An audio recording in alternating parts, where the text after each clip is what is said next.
Vamos directamente al aceite. Esto ya estaba aceite recaliente. Recaliente, ojo, aceite de maíz, aceite de girasol. Así, para no ensuciarlo bien la mano, porque ¿sabes qué es un clásico? A mí me encanta ver. Cuando vos haces un rebozado una milanesa, empiezas con la primera milanesa que tiene un poquito de parrallado. Termina la última milanesa que tiene todos los dedos rebozados. Me pasa a mí, termino todos los dedos así como... claro, rebozado, ¿no? Cada uno una cosa. Fatto, acá levantamos temperatura. Busca el botoncino ahí que llegue hasta 9. Esto es así. Ok, hasta 9, listo, perfecto. Vamos rebozando y vamos friendo, ¿ok? Perfecto. Estas es muy fácil. Una vez que están fritas, ¿yo con qué la voy a servir? No sé. A ti tengo unos tomatitos hermosos, unos tomatitos en rama, estamos en la temporada. Le tiré un poco de aceite de oliva, un poquito de sal, pimienta y albahaca. Y me parece una combinación fresca, ¿no? Con este plato que tiene un poco de fritura y evidentemente es un poquito pesado. Esto es la croqueta de hoy. Genial. Una croqueta de filet de merluza. O sea, el acompañamiento de esto, digamos, la guarnición no necesita que sea muy potentoso porque ya el plato en sí. No solo eso, además, vos no te olvides, sur Italia, estamos rodeados del mar, la famosa comida mediterránea, donde tenemos los tomates a la vista, la albahaca, el perfume. Ojo, se podría poner un poco de balsámico, un poco de vinagre de vino. Yo sí, simplemente sal, pimienta, albahaca, aceite de oliva, un lindo tomatito fresco para esta croquetita para ustedes. No, y además tiene un olor, esto tiene un aroma que no se puede Además, creer. esto pimentón que tiene esto gusto ahumado típico de la Calabria. Me parece perfecto. Genial. ¿No? Ok, cuando está listo, yo lo sirvo a la mesa. para allá porque allá hay gente con mucho hambre. Dale, perfecto. Encantado. Venimos para acá. ¿Cómo estás, Gerardo? ¿Bien? Viste que acá vamos y venimos. Hablamos de todo con Evelyn. Con Evelyn. ¿Hay una historia ahí antes? No, digo una historia de conocerse. Puede haber. No, digo... Están libres los dos. ¿Vos tenés No, pareja? te ves una cosa, te mira mucho a vos, Porque está acá. ¿Quién va a mirar si no? Evelyn, no sé si está libre. ¿Estás para la vuelta en bicicleta por el Rosedal? Estoy casada. Está casada y muy enamorada de su marido que no está de gira. Está de gira. Bueno, está muy bien. Vamos a recibir entonces ahora al doctor Víctor Berna, es traumatólogo. ¿Cómo le va? ¿Bien? Todo bien, todo bien. No lo llamamos por esto. Creo que está. No, estoy por todos lados. Está complicado, sí. Estoy complicado por todos lados, por los cuatro costados. Pero bueno, ya me opero la semana que viene y voy a estar bien, supuestamente. No, va a hablar del mal del siglo. ¿Cuál es el mal del siglo?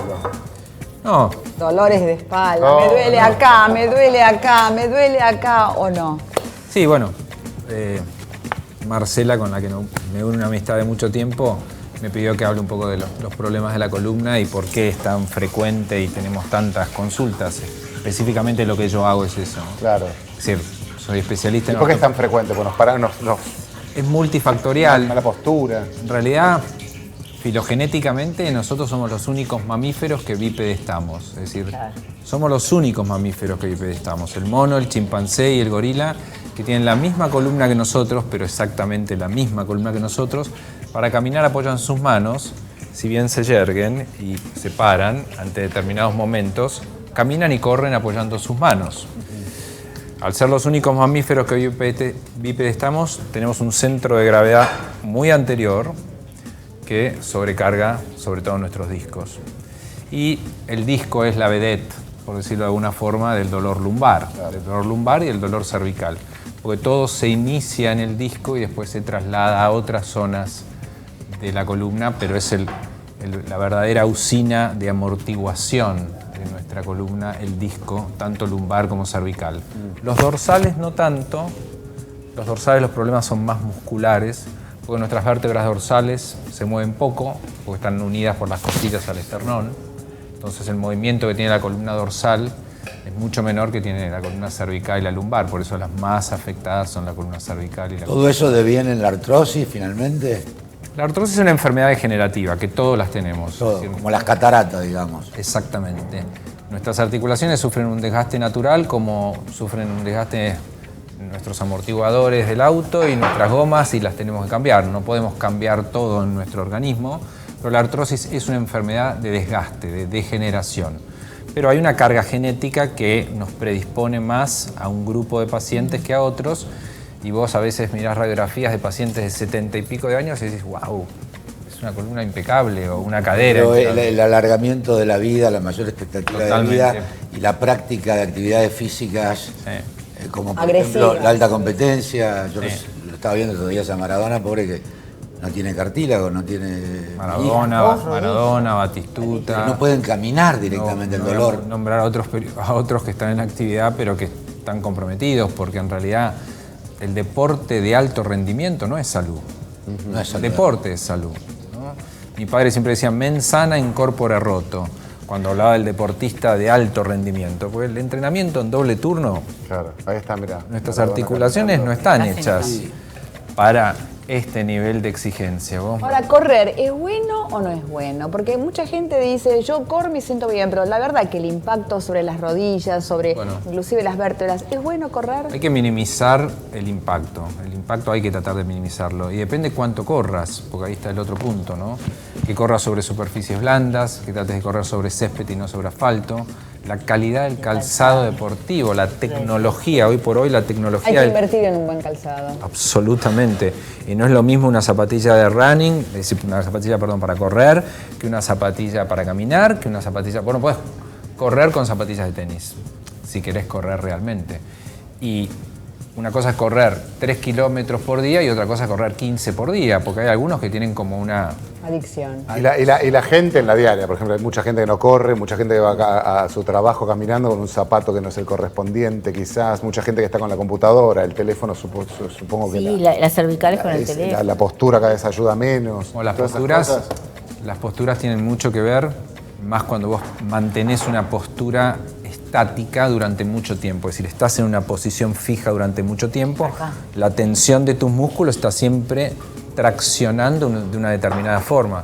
Por eso nosotros en los centros de traumatología en los que trabajo tratamos de ponerle a las chicas en las computadoras, por favor hagan sus ejercicios, por favor parpadeen. ¿Y qué podemos hacer así como a grosso modo? ¿Qué se puede hacer para evitar llegar a esos límites? Elongación. El stretching es ¿Sí? gran parte de los problemas que nosotros tenemos a nivel de nuestra columna, para centrarnos en eso, es por acortamientos musculares. Es decir, hay chicos que vos los ves con 17, 18 años y que por ahí te estaba escuchando del rugby, yo también tengo mucha afinidad con el rugby, mis 2 hijos juegan al rugby, y no tienen elongación. Claro. No tienen elongación porque no hay... El rugby no tiene elongación. Pero porque, ¿sabes por qué, Gerardo? Porque no hay un espíritu... Vos lo ves a los All Blacks, hay videos de los All Blacks que viste lo que son las destrezas que tienen. Ellos hacen yoga todos los días, 1 hora por día. No, en Europa es diferente. ¿Sí? 1 hora por día todos los días. Y hay un video muy famoso de los All Blacks que los tenés que ver con sus tamaños y con su característica física, haciendo una clase de stretching con la entrenadora de stretching, que lo único que trabaja sobre ellos es su flexibilidad y mejorar sus rangos de elongación a todo nivel. Y se le ha quitado trascendencia. En los colegios, en la educación física, no se les enseña a los chicos a elongar. Pero a elongar todos los grupos musculares, porque todos hacemos el mismo ejercicio, pero nadie elonga los músculos del tren superior. Nosotros tenemos 2 cinturas, la cintura pelviana y la cintura escapular. Nadie elonga los músculos de la cintura escapular, o muy poca gente sabe cómo elongar sus brazos. No, mismo en los gimnasios, ¿viste? Te da pereza, ¿viste? Yo que voy al gimnasio te da pereza, al último tomarte 15, 10 minutos, 20, no sé. Pero a veces el yoga es contraproducente, cuando alguien no está entrenado. Yo hacía en un momento yoga y tenía dolores de cintura. Ay, No, pero el tema es... mal la postura. Vos viste que hay 3 niveles, ¿no? Como en todo. Como pasó este pobre muchacho que haciendo CrossFit. Sí. Y todo depende del nivel de exigencia, es decir, vos podés hacer yoga nivel 1, nivel 2 o nivel 3, y vos podés obviar determinado tipo de Cada uno tiene posturas. su nivel. Absolutamente. No hay que hacerlo casi Hay igual. posturas que son viciosas y que son negativas, y hay posturas que son buenísimas. Y el yoga, no se habrán escuchado hablar de la reeducación de postura, la famosa RPG. Se basa en el yoga milenario. Es decir, si bien el método fue descrito en Francia y muy desarrollado, y nosotros estamos muy a favor de la reeducación de posturas, se basan muchos de los ejercicios en el yoga. Y el yoga basa todo en la flexibilidad y la respiración, y aprender a respirar, porque si sabemos respirar bien nos vamos a relajar en momentos de tensión. Bueno, por eso... O sea, yo estoy, por suponer que yo trabajo frente a una computadora en una oficina, soy no sé, un asistente, un administrativo, una secretaria, quien fuera, ¿qué es? Tomarse recreos, elongar, estirar un poco. Eso es lo que tenés que hacer, tenés que tomarte recreos de cada 20, 25 minutos, los empresarios no van a estar muy Claro, no te van a contentos. te echan. Muy contentos No, pero si con- van a rendir pero mejor son- y no van a son 3 faltar. minutos. Sí, son 3 recreativos. minutos lo que te demanda. No es que tenés que estar 10. Son 3 minutos haciendo una rutina de pocos ejercicios de flexibilidad y que te van a enfrentar a tu computadora en mejor estado. Y Sería van como a el famoso, no sé, viste, en un vuelo largo que decís voy a levantarme un poco para estirar las patas, viste, y volver. Algo así. Ese en sería. algunas Voy a compañías. sugerirlo acá, de 2 horas y Nosotros media, 2 horas y cada media. 20 minutos nos levantamos Hay y algunas hacemos algo. compañías aéreas Sí. que tienen. Sí, un manual de... Me Y te lo tocó muestran viajar en la película también. una compañía y que te muestran los ejercicios que vos tenés que hacer cuando tenés un vuelo más. Una cosa Sobre es que todo vayas los cardíacos. totalmente. Bueno, ahí está Que con no- el tema de nadie la le trombosis. enseña, Ahí está el ¿eh? tema de la Bueno, trombosis sí, venosa que es Lo hablo con... y que es muy importante en los vuelos largos el uso de medias de descanso. Claro. Y otra cosa, viste que normalmente sabemos, quiero saber qué hay de cierto, que los gatos se desperezan antes de caminar, los bebés se desperezan y nosotros no nos desperezamos. Es decir, nosotros saltamos de la cama. Y, viste, he escuchado en otras conversaciones de traumatólogos que lo bueno es estirarse antes de poner los pies en el piso y ya empezar ahí a elongar. Sí. ¿Hay algo de cierto en eso? Mira, en realidad nosotros tenemos muy malas formas de incorporarnos. Y tenemos muy malas formas de buscar Agacharnos, objetos. eso, esa es buscar una precaución. objetos. Es decir, hay todo una disciplina de lo que es la enseñanza preventiva, la medicina preventiva en la columna. Yo tuve oportunidad de estar en Múnich, en la Volkswagen, y ellos se jactan de que no tienen pacientes con lumbalgia. Y se jactan de que no tienen pacientes con lumbalgia porque los capacitan a cómo levantar pesos en el área de montaje, cómo realizar los esfuerzos, cuál es la prevención en cuanto a utilizar soportes externos para no inclinarse más de lo debido. Pero yendo a tu pregunta, cuando nosotros nos incorporamos mal, porque todos nos levantamos estando boca arriba y nos incorporamos. Cuando nosotros tendríamos que rotar e incorporarnos. Estamos llevándolo a un punto extremo por ahí. Pero lo que vos decías de desperezarse o de estirarse, bueno, en alguna medida es como poner el cuerpo en acción, ¿no? Y que tus músculos tengan una contractibilidad menor que cuando pasaste 7 horas donde el músculo estuvo completamente en reposo y saltás de la cama porque te sonó el despertador. No, y si se te cae un papel o se te cae al piso, Ese tipo. no hay que, yo hago así por no agacharme, pero hay que Absolutamente. usar los cuádriceps y bajar toda. Hay varios estudios que se han hecho midiendo la presión de los discos en las distintas posiciones. Y realmente la posición de flexionarse estando con las rodillas extendidas, porque el gran punto es ese. Cuando vos tenés las rodillas extendidas y flexionás tu columna, se quintuplica la presión dentro del disco. A diferencia que si vos solamente flexionás tus rodillas y te acercás al cómo tenés las objeto, rodillas. bajás mucho la presión discal. Eso es una vez, pero uno lo hace cuántas veces en el No, día. tremendo. Como ponerse los pantalones sentados, nunca parados. Vos, Diego, vas al gimnasio. Se nota, ¿no? No. De vez en cuando. No, realmente te sigo y he visto que, Sí. que te has mejorado mucho tu fitness. Sí. ¿Haces el acercamiento de tus pesas o de tu... como realmente, o alguien te dijo, mira, cuando vas a levantar... No, pero yo estoy determinado- bastante consciente porque ya me ha pasado de tirones y todo. Entonces, o sea, yo la pesa no te la levanto así, sino que me agacho y la levanto así. O sea, estoy más consciente porque ya me ha pasado. Pero alguien te lo dijo. O sea, alguien me lo dijo, un instructor estás bien, me lo estás bien marcó. asesorado. Y ese es el gran problema que tenemos, por ejemplo, con el CrossFit, ¿no? Que hay gente que tiene un local o un Sí, un galpón box y se pone a dar CrossFit. Y en realidad es un método que se inició con los Marines, con los SEALs, que son los grupos de élite de los Estados Unidos, donde los llevaban a la resistencia física.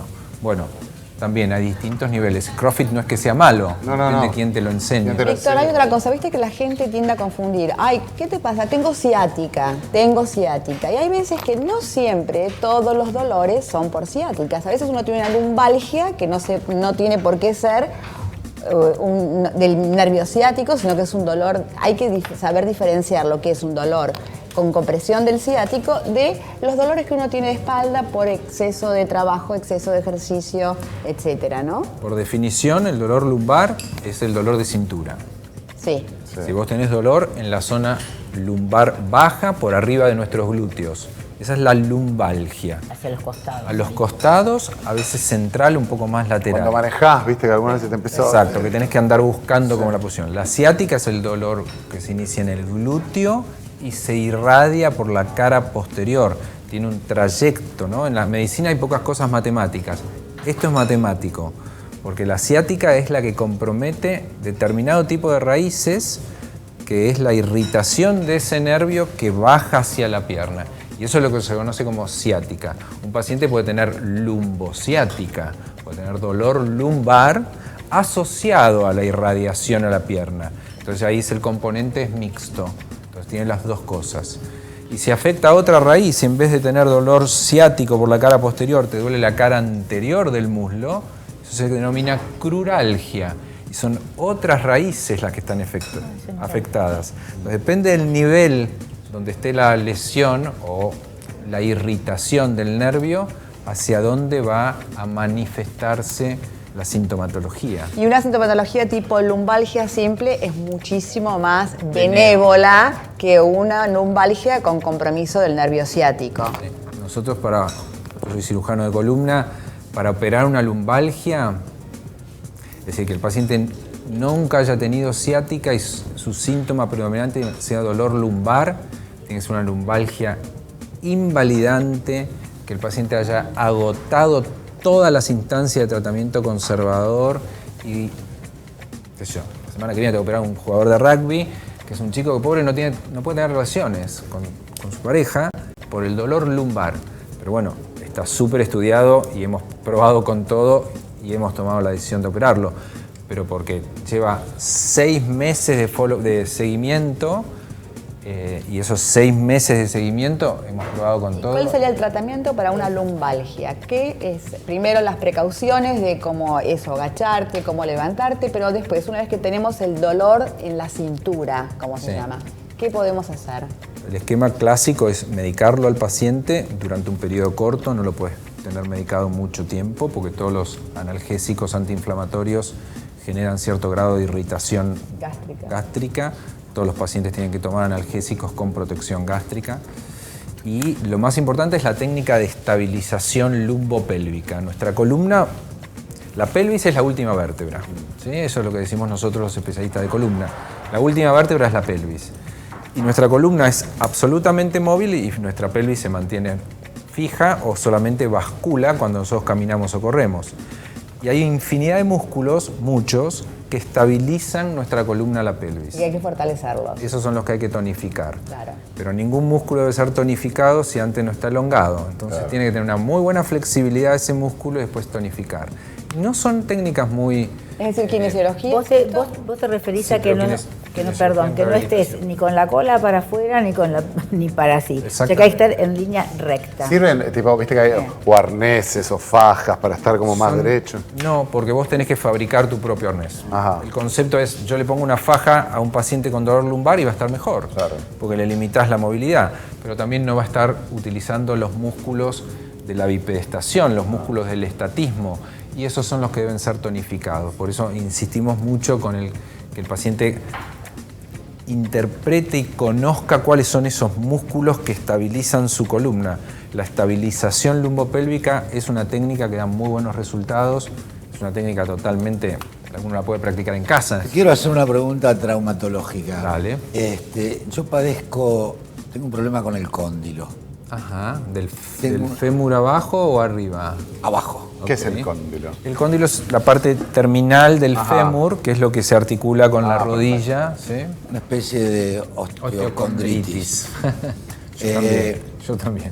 Vos también. Bueno, la pregunta es, porque digamos que yo soy un candidato seguro al trasplante total de la rodilla. Ajá. Que no es algo menor, quirúrgicamente. No. Pero seguí, te dejo. Entonces, en Punta del Este, en Uruguay, hablé con un escribano que me contó que había llevado a su hijo a España, porque el tema es que no se ha inventado la inserción meniscal. No, es decir, sí se hace, pero no es la solución de la osteocondritis. La osteocondritis es una carie, ¿sí? Una carie en el cartílago que se profundiza al hueso. Sí. Ahora hay toda una terapia celular y estamos con todo el tema de los osteobiológicos. y las células madres. Inyectar células madres. Ajá. Que son tuyas, que se sacan. Por supuesto, cada caso debe ser analizado en forma particular y hay lesiones osteocondrales que son inmanejables en cuanto a su reparación y desgraciadamente algunos pacientes van al reemplazo total de la articulación. Pero hoy hay toda una terapia celular de regeneración que nosotros estamos utilizando a nivel discal también. Y si la lesión osteocondral no es muy profunda, uno la puede tratar y rellenar con las propias células madres que son extraídas de la cresta ilíaca por punción. Es algo mínimamente invasivo y el resultado de regeneración es increíble. Qué bárbaro. Vos decís que puedo llegar a salvarme de Hay que ver la lesión. patología. Viste, como siempre decimos, no hay enfermedades sino enfermos. Entonces, ante una misma lesión osteocondral, yo le puedo decir al paciente, mira, vamos a intentar una terapia de células madres y mirando las imágenes y el grado de compromiso te puedo decir, no, hagamos un reemplazo de Esto rodilla. no tiene nada que ver con la artrosis. Sí. En realidad es un estadio que se inicia como un proceso artrósico, pero después se profundiza en el cartílago. Y al llegar, el cartílago no tiene inervación. Lo que duele es el hueso subcondral, el hueso que está debajo del cartílago. Cuando la lesión llega ahí, es donde se produce la sintomatología, el derrame, la limitación de la movilidad. Pero muchos pacientes con artrosis establecida comienzan con una lesión osteocondral. ¿Y se podría prevenir esa lesión, que no me sale el nombre, osteocondral, con las aplicaciones de las células madres? Totalmente. Y más en los pacientes que han sido menisectomizados, que se les ha sacado los meniscos. En mi caso. ¿Ah, sí? Ay, ustedes son pareja. La primera vez Yo también. me la hizo un doctor en el Tupuytren, el doctor Piatigorsky, hace muchos años, 40 y pico largos. Un compañero del hijo. Piatti. ¿Sos algo de Félix? Sí, soy el hijo del chino. Soy el hijo. Sí, soy el hijo de Félix. Sí. Y ¿a dónde iba? Y me hicieron, tengo un tajo así. Claro. Es medio el concepto de Bueno, ahora el concepto quirúrgico era sacar, Pero ahora como el cambió dentista todo. antes sacaba la cara y sacaba la muela. Ahora la En el lucha. último meeting de la Academia Americana había un gran cartel que decía defendamos la rodilla, salvemos al menisco. Mira. ¿Y eso qué quiere decir? Que cuando uno tiene una lesión meniscal, primero ha cambiado mucho la clasificación de las lesiones meniscales. No toda rotura meniscal es quirúrgica. No todos los pacientes con un menisco roto se tienen que operar. Y si tenés que operar un menisco, tenés que ser lo más conservador posible. Eso quiere decir sacar estrictamente lo necesario, porque el menisco para algo está, cumple una función de amortiguación y en la medida que nosotros podamos preservarlo, por supuesto que hay roturas que las tenés que operar, que podamos preservar la mayor cantidad de menisco, estamos invirtiendo a futuro para que esa rodilla no se desgaste en un tiempo menor que si lo tuviera. Víctor, yo volviendo una pregunta más. Cuando uno tiene estas lumbalgias y que vos hablaste de esta reeducación, ¿esto lo hace un kinesiólogo? ¿Lo hace un profesor, un personal trainer? ¿Quién es el que te ayuda a tonificar?